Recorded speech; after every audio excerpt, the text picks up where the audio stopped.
स्वागत है आपका आवाज़ ख़वातीन में। मैं हूं रत्ना शुक्ला आनंद। आवाज़ ख़वातीन की खास श्रृंखला मुझे इंसाफ चाहिए के 2 एपिसोड्स प्रसारित हो चुके हैं और तब से अब तक देश भर से पीड़ित महिलाएं हमसे संपर्क कर रही हैं। ये महिलाएं ऐसी हैं जिन्हें घरेलू हिंसा या दहेज की मांग के बाद घर से बाहर निकाल दिया गया। वो या तो अपने मायके में रह रही हैं या ससुराल में ही अलग रह रही हैं।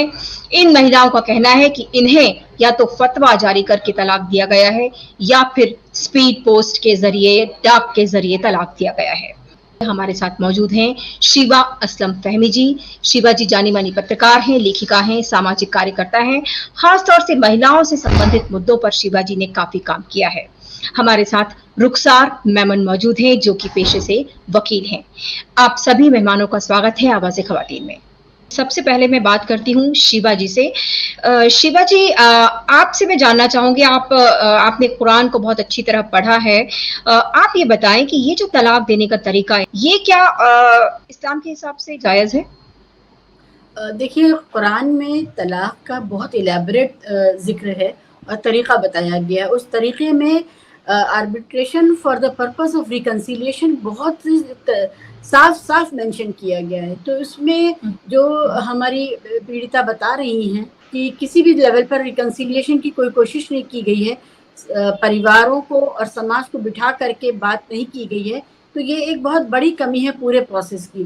तलाक बिद्दत को ख़त्म करते वक़्त उसका दायरे को ज़्यादा ना बड़ा करें, इसके लिए हमारे सुप्रीम कोर्ट ने इसको इसी तक सीमित रखा था कि एक सिटिंग का 3 बार दिया गया तलाक एक ही तलाक माना जाएगा, वो मुकम्मल तलाक नहीं माना जाएगा, क्योंकि उस वक्त जो एक ज़्यादा बड़ी ज़रूरत महसूस हो रही थी वो यही थी। लेकिन तलाक का जो कुरानिक प्रोसीजर है उसको भी अमल में लाया जाए तलाक देते वक़्त। अगर वो तलाक हसन है तो उसका वो प्रोसीजर साथ में लाया जाए। इसके ऊपर किसी भी तरह से कोई कमेंट हमें सुप्रीम कोर्ट ने नहीं किया।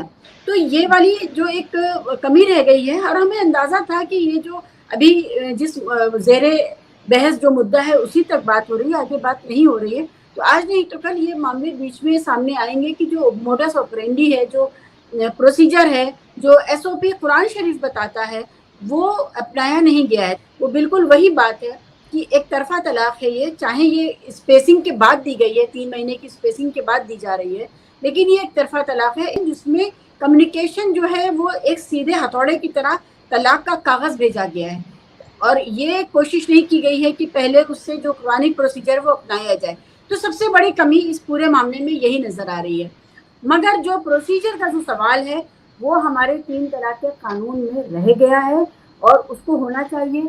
स्पेसिंग अपने आप में काफ़ी नहीं है।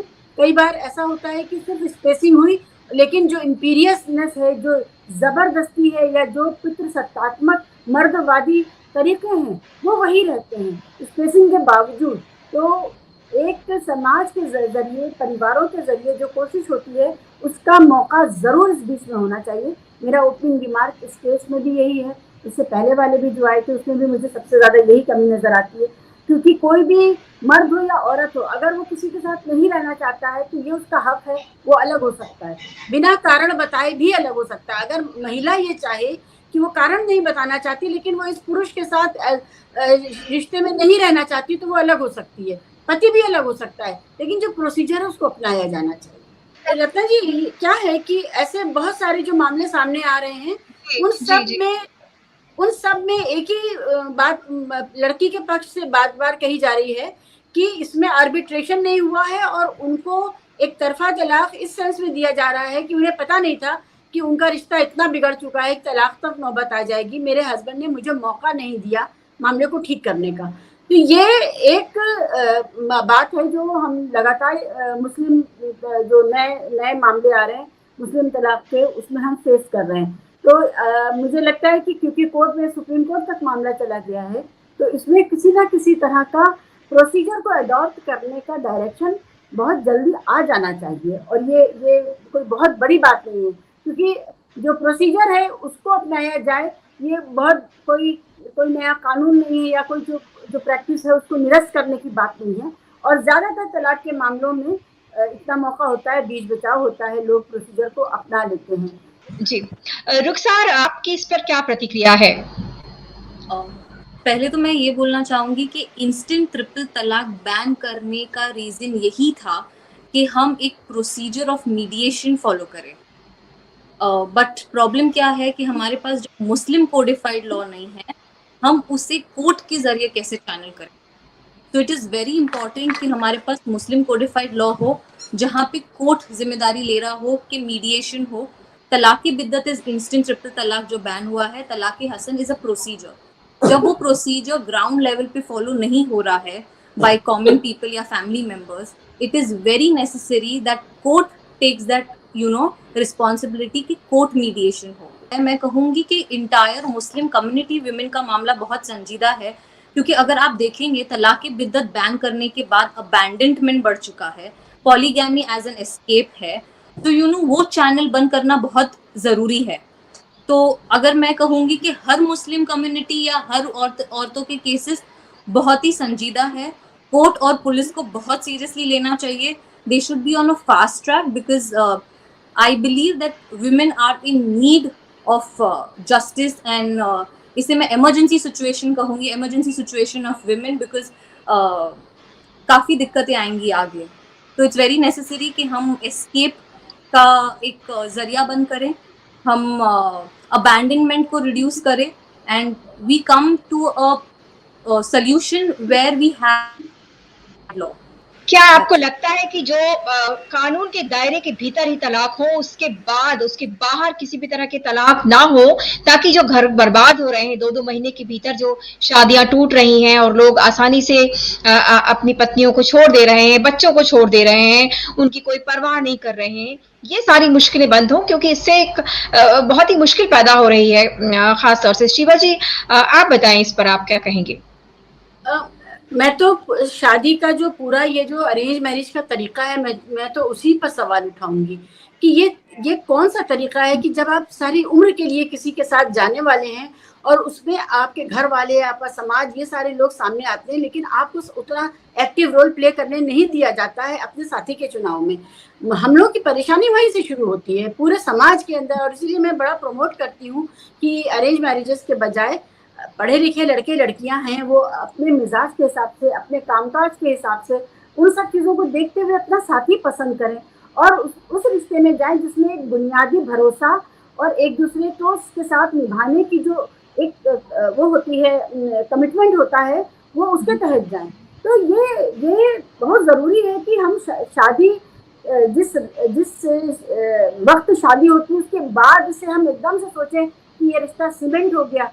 उससे पहले उस पर कोई काम नहीं किया गया। उससे पहले उसके ऊपर क्या काम किया जाता है, एक दूसरे के घरों में तोहफे भेजे जाते हैं, मटीरियलिस्टिक चीजें होती हैं। ये कहा जाता है हम इतने लाख की शादी करेंगे, हम ऐसा स्वागत करेंगे, हम ये देन लेन करेंगे। ये सारी फिजूल बातों के बजाय बंदे को दो लोगों को एक साथ सामने आ करके और एक दूसरे को समझना चाहिए, परखना चाहिए हम एक दूसरे के लिए मुनासिब हैं या नहीं है।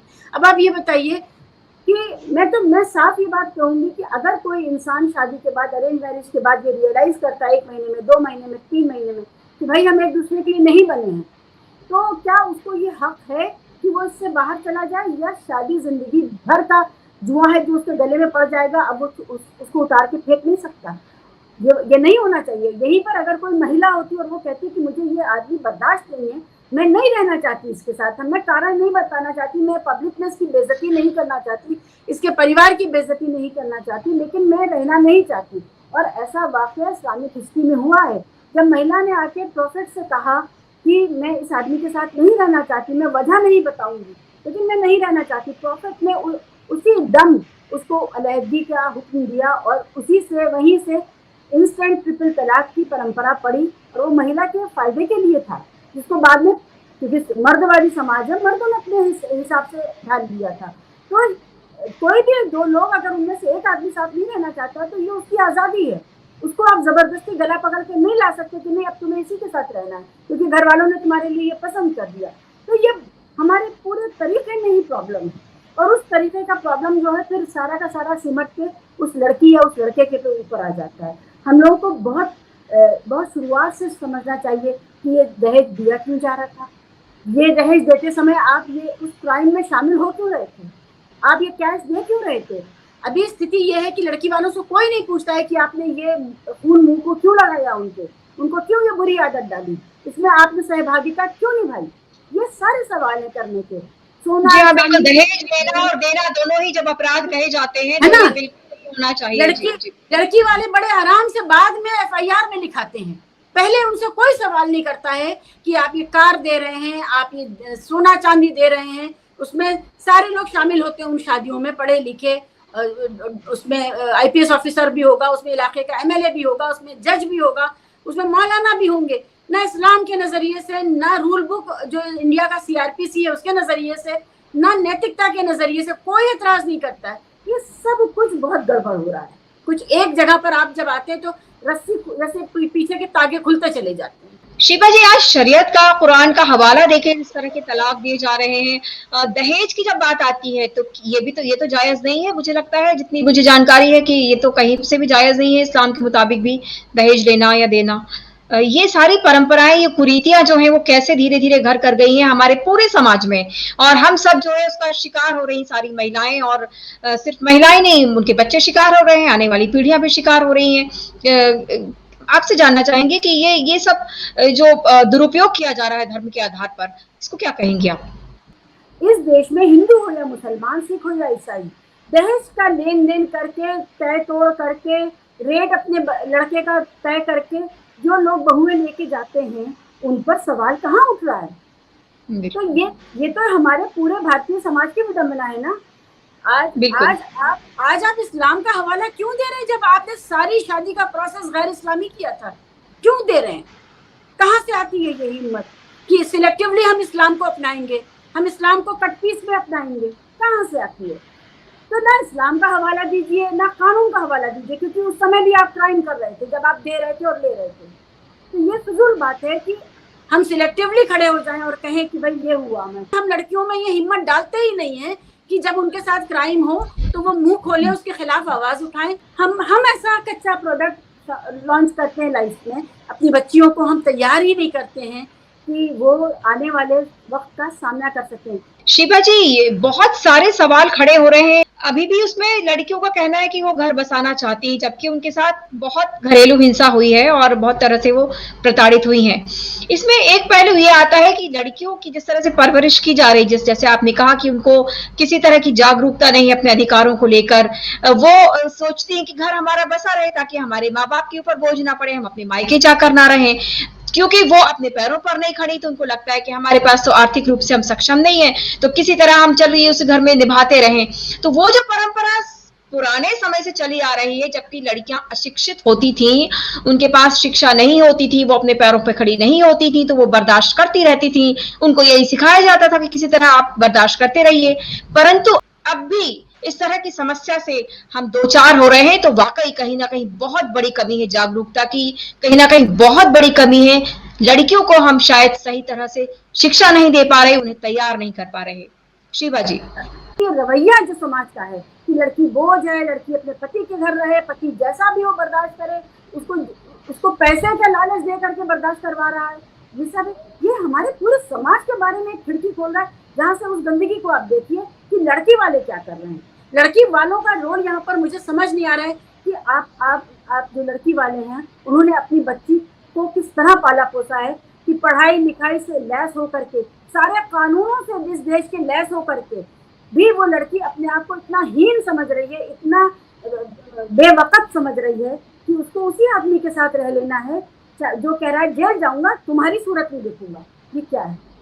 ये क्या, किस तरह का वजूद है, अपने बारे में किस तरह की कॉन्शियसनेस है अपने वजूद के बारे में? ये सब कुछ है, बहुत कुछ है इस तरह के केसेस में, और ये आम केसेस हैं, ये कोई ऐसी नहीं। अक्सर ऐसा होता है गाँव की लड़कियां ऐसे बिहेव करती हैं, या जो कम पढ़ी लिखी होती है जो ऐसे बिहेव करती है। जी, सीधी बात यह है कि लड़कियों की शादी कर देनी है, लड़की बड़ी हो गई। हम ऐसे भी बहुत सारे मामले देख रहे हैं जिसमें माँ बाप स्कूलों में लिख कर दे रहे हैं। अब आप देखिए कि अगर हम लड़की को बोझ समझते रहेंगे, हम हमेशा उसको ये करते रहेंगे कि नहीं ये तो बोझ है, इसकी तो शादी होनी जरूरी है, भले इसके बाद ससुराल में जाके उसके साथ कुछ भी हो, समाज का डर, सम्मान का डर, ये सब क्या है? हम किस तरह के समाज में जी रहे हैं? हमें समाज में बदलाव लाना होगा, लड़कियों को पढ़ना होगा, और सिर्फ पढ़ना नहीं होगा, जागरूक होना होगा। रत्ना जी, आज तक मैं गारंटी के साथ कह रही हूँ, जितने मामले इस तरह के अब्यूज के, डोमेस्टिक वायलेंस के, दहेज के आते हैं, उन सब में लड़की का परिवार सीधे दोषी होता है। लड़के की हरकत, लड़के के परिवार वालों की हरकत बिल्कुल बाद में सामने आती है। सबसे पहले परिवार जो अपनी बेटी को बोझ की तरह उतार रहा है, सबसे पहले उसका ही रवैया आता है। देखिए, रानी झांसी झलकारी बाई मायके में तैयार की जाती है। आप एक मजबूत शख्सियत का इंसान पैदा करिए, फिर वो ना अपने दफ्तर में जिल्लत उठाएगा, न पति के घर में, न ससुराल में, न सड़क पर। वो हर जगह मजबूती से अपने आत्मसम्मान की रक्षा करेगा। और जब आप एक कमजोर प्रोडक्ट लॉन्च करते हैं सोसाइटी में, तो वो कहीं भी अपनी इज्जत का समझौता करता है, अपने वकार का, अपने आत्मसम्मान का, और सोचता है मेरी नियति यही है, मुझे इसी तरह रहना, अब मुझे निभा लेना चाहिए, मेरा जो होना था हो गया, अब मुझे इसी में किसी भी तरह अपनी जीवन गुजार देना चाहिए। और वो ब्लैकमेलिंग का भी शिकार होती हैं दफ्तरों में, वो मिसबिहेव का शिकार होते हैं, वो ससुराल में प्रताड़ित होती है, वो पति के साथ आत्मसम्मान का जीवन जीने के बजाय एक ऊंच और नीच का जीवन जी रही होती है। ये परेशानी मायके से शुरू हो रही है। हम सबको ये चाहिए कि हम अपने बच्चों को अच्छी तरह पढ़ाएं लिखाएं, उन्हें बोझ ना समझें। वो समाज का, हम सब मानव संसाधन है, हम सब जो है वो हमारे भीतर असीम क्षमताएं हैं। हम तो अपनी क्षमताओं को पहचानते नहीं है, बेटियों की क्षमताओं को तो बिल्कुल एक तरफ कर देते हैं। तो इन सारी जो चीजें हैं, इस तरह की सोच से हमें बाहर निकलना है। और जिस तरह से तलाक के मामले ये सामने आ रहे हैं, उससे कम से कम ये लगता है कि कानूनी तौर पर ही ये चीजें हो तो ज्यादा बेहतर है, तभी शायद परिवार बच पाएंगे। शिवा जी, आपसे मैं एक क्लोजिंग रिमार्क लेना चाहूंगी इस पर। बेहद अफसोसनाक मामले हैं ये, जहां पर हमारी पढ़ी लिखी लड़कियां भी समझ नहीं पा रही हैं कि कहां पर उनको ये कहना चाहिए था कि नहीं, बहुत हुआ, ये बर्दाश्त नहीं किया जाएगा। और ये बात उनको उसी वक्त कहनी चाहिए थी जब रिश्ते तय होते हैं, और बात करनी चाहिए थी, और माँ बाप को भी समझाना चाहिए, और माँ बाप को भी समझना चाहिए कि आप दहेज के लालच में जो आपकी बेटी को लेके जा रहा है, उसको जब तक मिलता रहेगा तब तक रखेगा, उसके बाद उसके लिए उसकी कोई हैसियत नहीं, कोई वक़्त औकात नहीं रह जाएगी।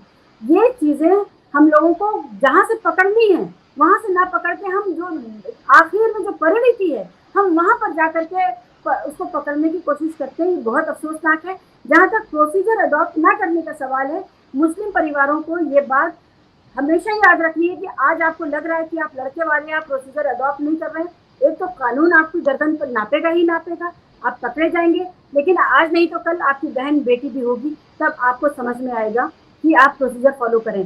कानून को इसमें जरूर संज्ञान लेना चाहिए कि एक इसमें इंजंक्शन डाल करके कि फाइनल होने से पहले procedure for the arbitration for ये जो हमारा है रिकंसिलिएशन, उसका प्रोसीजर अडॉप्ट कर लिया जाए। और ऐसे ही मामले जो दूसरे आ रहे हैं तलाक हसन के, उसमें ये जो लड़कियों की मांग है, ये वाजिब मांग है, इसीलिए तो रिकंसिलिएशन चाहिए ना। रिकंसिलिएशन की जो बाध्यता है, उसको रिकंसिलिएशन के प्रोसेस को बाध्य बनाने के लिए हमें कानून में छोटा सा इंजेंशन चाहिए है कि वो ऐड कर दिया जाए, और वो कोडिफिकेशन की तरफ एक कदम होगा, पर्सनल लॉ के कोडिफिकेशन की तरफ एक कदम होगा वो।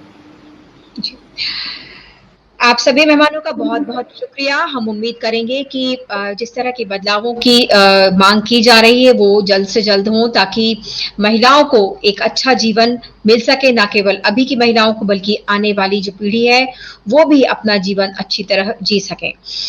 यदि आप भी इस तरह के किसी भी प्रताड़ना के शिकार हैं तो हमसे हमारे नंबर पर संपर्क कर सकती हैं। यदि आप चाहेंगी तो आपकी जो पहचान है वो गुप्त रखी जाएगी। आवाज़-ए-ख़वातीन में आप सभी मेहमानों का बहुत बहुत शुक्रिया।